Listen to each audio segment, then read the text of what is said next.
It's a transnational partnership between federal agents on both sides of the border to crush the cartels. The DEA and Mexican authorities say the only effective way to stop them is to cut the cash flow.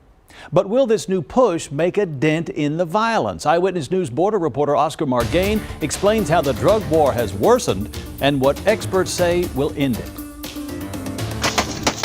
What you see here isn't a battle taking place in some desert across the globe. This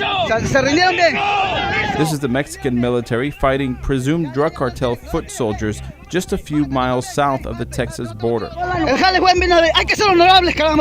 a reminder that the decades-long drug war is still on and has produced a record number of homicides in Mexico, more than 31,000 in 2017 alone. It even prompted President Trump to tweet this, calling on stronger border security.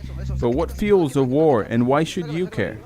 We've got a drug problem in the U.S., and that's much of the motivation. Dr. Terrence Garrett has studied border security since he moved to the Rio Grande Valley 18 years ago. He isn't surprised cartels have survived this long. I mean, they just shift their resources around. They're very mobile. They have high levels of technology. They have many resources. Take this bunker discovered in the border city of Matamoros.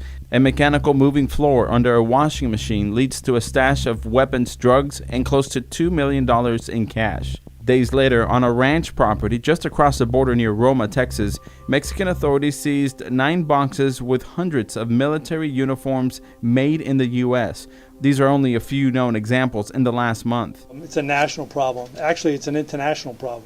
The Drug Enforcement Administration announced Wednesday it would strengthen its partnership with Mexico to focus resources on high-value targets to stem the flow of hard drugs through cities across the country.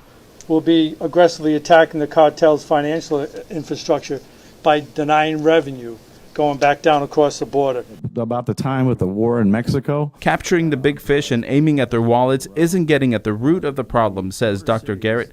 Last year, he testified before a Senate panel and shared what he believes is a solution. And I said, well, it's the decriminalization of drugs. I mean, you got to take the profit incentive away from these drug trafficking organizations first and foremost, and everything else will fall into place afterwards. In Brownsville, on the Texas-Mexico border, Oscar Margain reporting.